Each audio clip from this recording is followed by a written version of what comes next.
On a recent trip to Ghana, while visiting the lush, undulating hills of the Volta region, I found myself in conversation with a local man.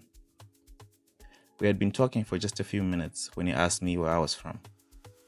I answered with pride, Zimbabwe. His eyes lit up with recognition, but not the kind I'd hoped for. "Oh, Mugabe!" he exclaimed, nodding as if that name alone summed up our entire country, our entire history. I smiled politely, but inside, I sighed. Turns out, for many people outside Zimbabwe, especially those with even a passing familiarity with African politics, Mugabe is the name that defines the nation.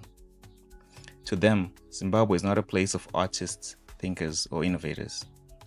It is a place of political infamy, a nation frozen in the amber of a long-deposed leader's legacy. For others, the name evokes something even less flattering: trillion-dollar banknotes and the surreal spectacle of 2008 hyperinflation. Some people I've met didn't even know Mugabe had died. To them, Zimbabwe remains trapped in a time capsule, one sealed shut with his name. It's a strange thing to carry a passport that feels like a historical footnote. To know that your country, with all its complexity and potential, has been reduced to a symbol of excess, of failure, of defiance, depending on who you ask, but rarely of hope. And it was in Ghana, of all places, that I began to feel the full weight of this narrative fatigue.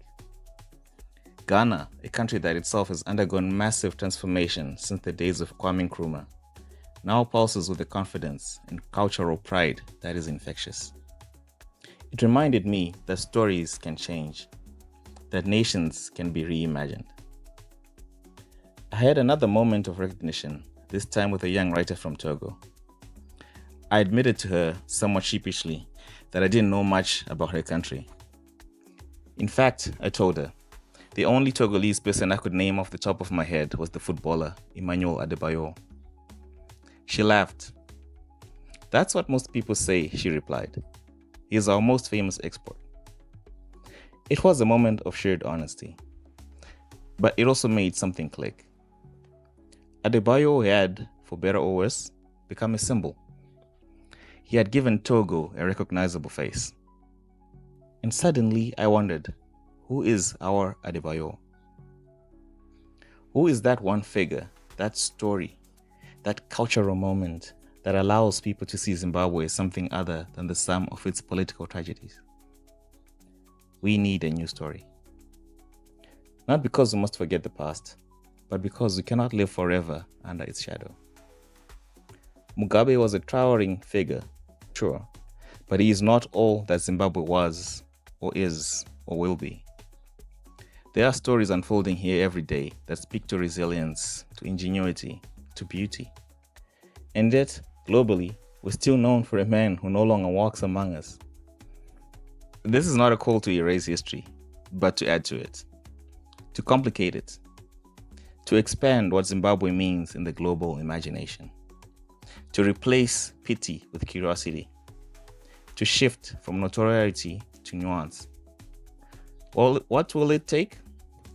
Perhaps it will be a novelist whose words travel far beyond our borders, or a tech innovator who disrupts old systems with new tools, or a filmmaker who captures our contradictions on screen, or even a footballer who scores goals and makes headlines. But it will certainly take storytellers, because stories shape perception, and perception shapes possibility. If we want the world to see us differently, we must first see ourselves differently. We must write, paint, build, and dream our way into a new narrative. One that doesn't begin and end with Mugabe, but opens wide to everything else we are. So the next time someone hears Zimbabwe, maybe, just maybe, they'll say something else. And maybe it'll be something true.